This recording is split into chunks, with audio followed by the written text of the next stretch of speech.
நீதிமானுடைய கூடாரங்கள் ரட்சிப்பின் கம்பீர சத்தம் உண்டு. ஆமென், ஹல்லேலூயா. நீங்க நீதிமானா இருக்கலாம், நீங்க நினைக்கலாம் நான் பஸ்தமா இருக்கிறேன், உண்மையா இருக்கிறேன்னு சொல்லி. ஆனா நீதிமானா இருந்தாலும் ரட்சிப்பின் கம்பீர சத்தம் இருக்க வேண்டும். ஹல்லேலூயா.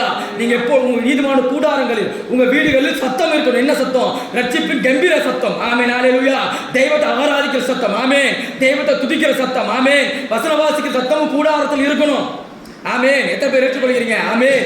ஓ, உங்கள் வீட்டு கூடாரங்களில் ரட்சிப்பின் கம்பீர சத்தம், வசன வாசிக்கிற சத்தம், ஓ தெய்வத்தை ஆராதிக்கிற சத்தம், தெய்வத்தை துதிக்கிற சத்தம் இருக்கிற பொழுது அடுத்த காரியம் என்ன? கர்த்தருடைய வலதுகரம் பராக்கிரமம் செய்யும். ஆமென், ஹல்லேலூயா. ஓ, தெய்வங்களுக்கு இறங்க வேண்டுமா? தெய்வங்களை ஆசீர்வதிக்க வேண்டுமா? நீங்க தெய்வத்தை நோக்கி பாருங்கள். ஆமென், ஹல்லேலூயா. ஓ, சபையில் வந்து தெய்வத்தை பாருங்க, வீட்டில் உட்காந்து காலையில இருந்து தெய்வத்தை தேடுங்க. ஓ, எப்ப டைம் எல்லா நேரத்திலும் தெய்வத்தை தேடுங்க. ஆமென், ஹல்லேலூயா. வசனம் படிங்க. ஆமென். வசனம் படிக்க, தெய்வத்தை தேடுறதா வசனம் படிக்கிறதா? வசனம் படிக்கணும், தெய்வத்தை துதிக்கணும், ஆராதிக்கணும். ஆமென். இப்போ நீங்க தெய்வத்தை தேட தேட தேட அவருடைய வலது கரம் பராக்கிரமம் செய்யும். ஹல்லேலூயா.